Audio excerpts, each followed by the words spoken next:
What up, everyone? K Ruggs, the Sober Dog, coming at you with Nicole from Real Talk Recovery. Nicole's awesome. Got a great channel on YouTube. You got to check her out. Check out her channel, everything, all over social media.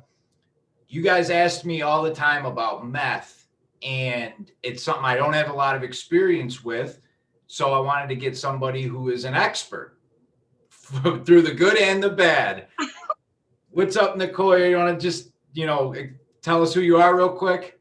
What's up, you guys? My name's Nicole, and I'm a person in recovery. I got sober in 2015, and I have a channel called Real Talk Recovery. That's where everybody knows me from, is Real Talk Recovery. You can find me on any place under Real Talk Recovery. Absolutely. That's awesome. The best thing about Nicole, too, is she's always available. Phone number, email, going live everywhere, and you always speak the truth. So, I have experience with uppers, but I never, injected meth. I knew people who did it a lot. What would you say, like, just off the bat is the biggest difference between that and like Coke, something maybe people can relate to, or, know somebody who has done? Well, the difference between methamphetamine and cocaine is that methamphetamine is a lot longer acting. I could do like one shot of meth and be up for like 3 or 4 days straight with no sleep at all. And it takes a lot less methamphetamine to get high. It's like longer acting, and I always used to say, like, I would get more bang for my buck. You know what I mean? Because I used to shoot cocaine and smoke cocaine and snort cocaine, and I spent so much money on that. And when I was introduced to methamphetamine, it was just so much. It made sense monetarily, because I couldn't afford paying $100 for a gram every time I wanted to get high, and then I would do so much cocaine it would just run out. And so methamphetamine was a lot cheaper, easier to use, and more acceptable, or I could find it more because I lived in the South, and a lot of people down here manufacture methamphetamine. Yeah, that's that. If you don't mind, which state are you in? You're in Arkansas. Arkansas, right? Okay. Yeah, see, I mine is the exact opposite. I couldn't find it, so that's why I stayed with the cocaine. Tweaking, hallucinations, the tweaking. I got coke bugs really bad when I did coke. What was your crazy tweaking thing, or any crazy tweaking story, or how did that go? Okay, so when I was smoking and snorting methamphetamine, I would have some hallucinations, and it would mostly be because of sleep deprivation. But it really started getting bad when I started injecting. I remember the first time I ever injected methamphetamine. I told this story over on TikTok. This is what got me hooked to it. My friend injected me, and I immediately had an orgasm in front of my friend and this guy that was with us. We were all friends. We were all just kicking it. We had had sex with each other. It wasn't nothing but a thing. And so, but they told me, they were like, this is going to be like having sex for the first time. And I was like, no, it's not. No, it's not. And she hit me, and it was immediately like the most euphoric sensation I've ever had. I cannot explain it to you any other way than I had an orgasm. So I was hooked from that moment, hooked. And I went and I locked myself in the bathroom for 8 hours, and I taught myself how to inject myself. Once that was over and done with, I would stay up for like 4 or 5 days at a time off of a shot. And then I would be so sleep deprived that's when I would start to see things. I would stay up for so long, and I would combine other substances thinking, okay, I'm going to shoot some meth. I've been up for 4 or 5 days. I'm really tired. I want to go to sleep. I'm going to take a Xanax bar and try to chill out. So I would take a Xanax bar, and that wouldn't work. And so then I would go to one of my friends and say, man, I'm really tired. I need to sleep. And then one of my friends gave me a Seroquel one time. And so that's what I would do. I would like combine these drugs. Well, then that would just add to my hallucinations. Now, the hallucinations that I saw, sometimes I would see things like my bosses from Kroger, because I worked for Kroger for like 5 years. And so I'm telling you, I would see my boss talking to me across the street, telling me what to do, telling me what time I needed to be in at work. There was one time in particular, I was at this trailer house with a bunch of people. It was like a trap house, basically. And we were all hanging out in the back bedroom shooting Roxy's. And I had been up on meth for a couple days. I had shot a couple Roxy's, took a Seroquel, and was trying to lay down.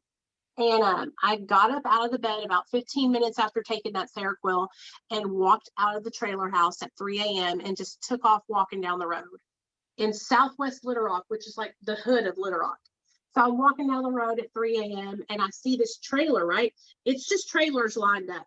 Yeah. I see this trailer and I look over, and as plain as day, like I'm looking at you right now, all I could see on this porch was brownies and weed all over this lady's porch. So me being the good citizen I am, I'm like, I've got to go over there and sweep this porch so this lady don't get arrested. This is full on hallucinations. So I walk over there to her trailer house and I grab a stick or a broom, I don't know what it was, and I'm trying to sweep imaginary weed brownies off this lady's porch. She pokes her head out the screen door at 3 a.m. And this is what the cop told my mom. The cop said this little lady was a Mexican lady. She spoke no English. I scared her so bad, she didn't even know how to speak Spanish anymore. Like, she was freaking out. So she calls 911 and the cops come. I step off her porch and I see the cop, and the cop, I swear to God to you, he draws his gun. And I think he's drawing his gun. He probably wasn't, but I thought he was. So I start dipping and dodging, thinking he's going to hold me. He's trying to shoot me. And he got me to calm down and got my phone from me and called my mom. And he was like, ma'am, your daughter is really in a bad way. Like, what do you want us to do with her? And my mom and dad I had been in active addiction for like 7 years at that point. Yeah. And they were like, please take her to the emergency room. So they took me to the emergency room. And when I got into the ambulance with the ambulance driver, then I went into a whole nother hallucination, thinking that the ambulance driver was trying to inject me with cocaine. So they're trying to like strap me down, and I'm like flailing and being all combative. They got me to the emergency room and put me in my own room. And that is when I went into a whole nother thing of hallucinations. So I'm inside this room, and it's all the white walls and the little bed, and I'm looking at the walls, and all I see on the walls, those frogs, they are green, yellow, red, they got the black dots on them that are in another country, and they say that they're poisonous on their back. But if you lick them, you'll start tripping. Yeah. So I'm in the emergency room, and there's these frogs all over the wall, and I'm licking the emergency room walls. Oh my God. So the nurses come in and they're like, what did you do? Why can't you sleep? And they're asking me over and over again, did you do bath salts? Did you do bath salts? I'm like, no, I shot meth. I did oxy. I took a Seroquel, And so they gave me a shot of Thorazine and Haldol, trying to bring me down, right? I am looking, now they have me on the bed, and I'm looking under, and I can see the door over there, and there's a little crack at the door. And then I start hallucinating that Miss Frida and Miss Marva, these two little black ladies from Kroger that I worked with, they used to teach me how to fry chicken. They're sitting there underneath the door, smoking a crack pipe and blowing crack smoke underneath the crack of the door to me in the emergency room. I swear on the Bible, y'all, I have told this story so many times because this hallucination was so real that this is how vivid it was to me. Yeah, so I'm like tripping because Miss Marva and Miss Frida are trying to like get me high on crack, and I'm in the emergency room. And then I look up, and there's my boss from Kroger. It was so wild that the emergency room people came back in, and they gave me a second round of those shots. And then what happened was I lost consciousness. I went out, and everything went black, and I don't know what happened. I woke up like a week later, and my mom was sitting beside me, and she said, Nicole, do you know how long you've been here? And I was like, no. And she's like, you've been in a coma for 7 days. My internal organs have totally started to shut down, and I went into a drug-induced coma. Wow. From all the drugs I had shot up, and then the 2 rounds of antipsychotics and sedatives they were trying to give me to get me to come down. That is, first of all, incredible. And the amount of detail in those hallucinations. Oh, I can tell you more. When I was in the trailer, I was seeing Psy from Duck Dynasty. Do not ask me why, but Psy, I was sitting on the recliner in this trailer, and it had a vent up in the ceiling of the trailer. Yeah. Psy from Duck Dynasty had poked his head through that vent, and his long little gray beard was hanging down out of the vent. And he kept looking at me through that vent, and I was laying on the recliner, rocking back and forth. I was probably sat in that recliner for 6 hours straight, just watching Psy from Duck Dynasty, watching me, watching him, watching me. What? That is incredible. But I swear to you, I told the story on Lockdown 23 and 1 on his channel like a year and a half ago. And I will always tell this story because the hallucinations were so vivid.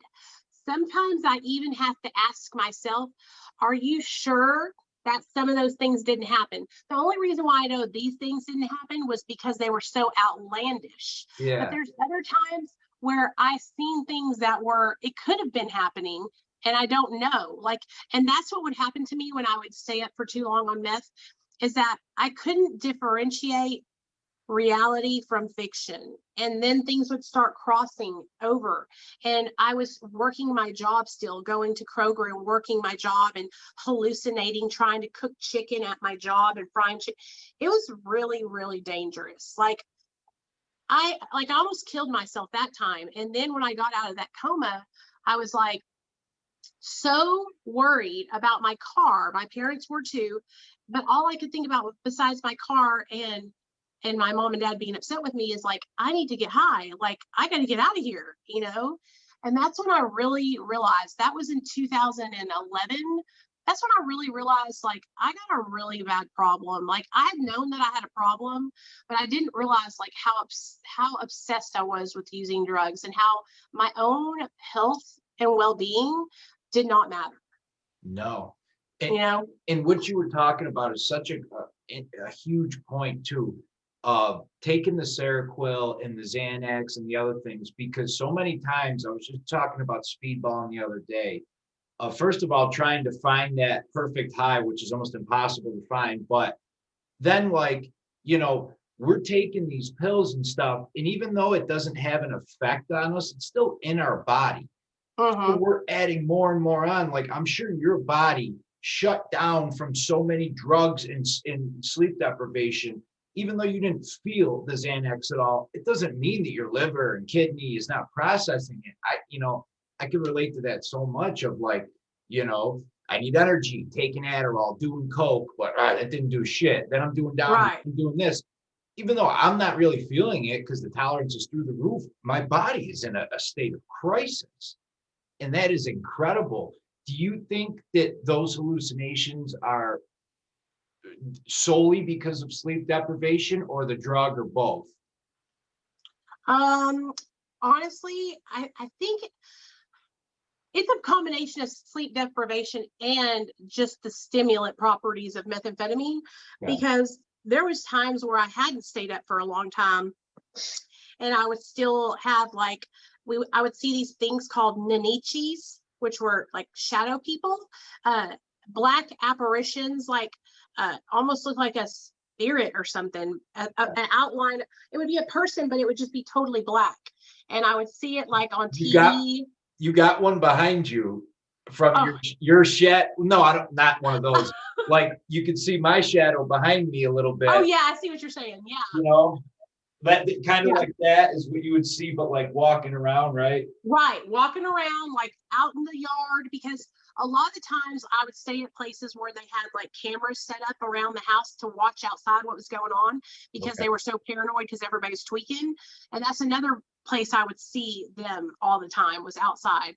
But I truly believe that I did freaking serious brain damage, because methamphetamine messed me up for a long time. When I got sober from it, I had leftover long-term effects from it. I used to have neurological damage. When I first got sober, my mouth would go like this, and that's the only way it would go. I had to retrain myself to talk straight because I talked out of the side of my, like out of the left side of my mouth, because it was like a tweak I had from doing meth for so long. It was so embarrassing. And people used to point it out to me. My husband even pointed it out to me. And that's what made it even harder for me, because I knew like why I had really burnt myself out. You know, I had gotten to a point where I was burnt out, man. And when I got sober, my son was a year old. So I was using drugs while I was pregnant and trying to like carry a baby. And my body was just, I was so malnourished. I was so underweight. Like I just looked like a hot mess. It was really, really bad. I can't believe that I'm alive, honestly. Yeah, that is incredible. Wow. And what you just said about malnourished too, I know that's a big thing with meth specifically, because, you know, like you said, you could be high for days off of one, and then during that time you forget to eat and drink water and things like that. Is that you know what happened to you too? I would not eat at all. Yeah. And water, I would drink Mountain Dew if I drank anything. And that's the thing. It was like, I don't know what it was, but I would just drink Mountain Dew, and it was unhealthy. Like Mountain Dew doesn't hydrate you, you know?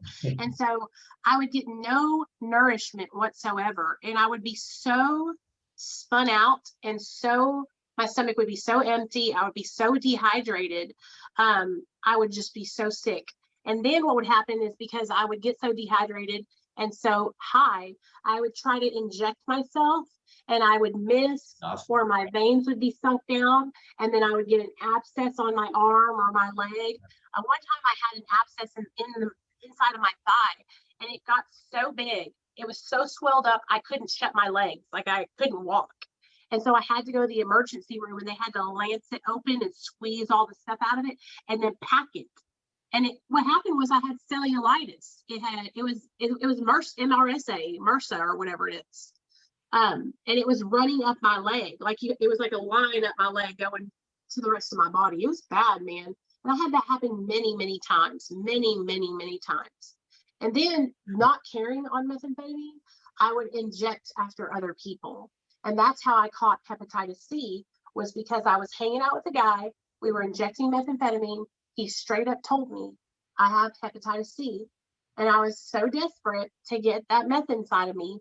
I was like, well, it doesn't matter. I'll just run bleach through it real fast, you know? And so I ran some bleach through it, hit it with some hot water, and shot up after him. And I caught hepatitis C. Wow. That's incredible too, that the bleach didn't do anything, but I didn't do it right, I'm sure. You know what I mean? Like, I was so desperate, and so I cannot tell you how desperation hits when you're like, don't have a syringe, and so only one person does, and you're like waiting for them to get done. You're like, can they shoot up fast enough? You know what I mean? Yeah. Because when I shot up, I was like, bam, and then it was done. You know what I mean? Like, for the most part, I didn't have any problems, except for when I would be dehydrated. Yeah. But that would be it. Any other time, I could literally be driving in the dark and hit myself.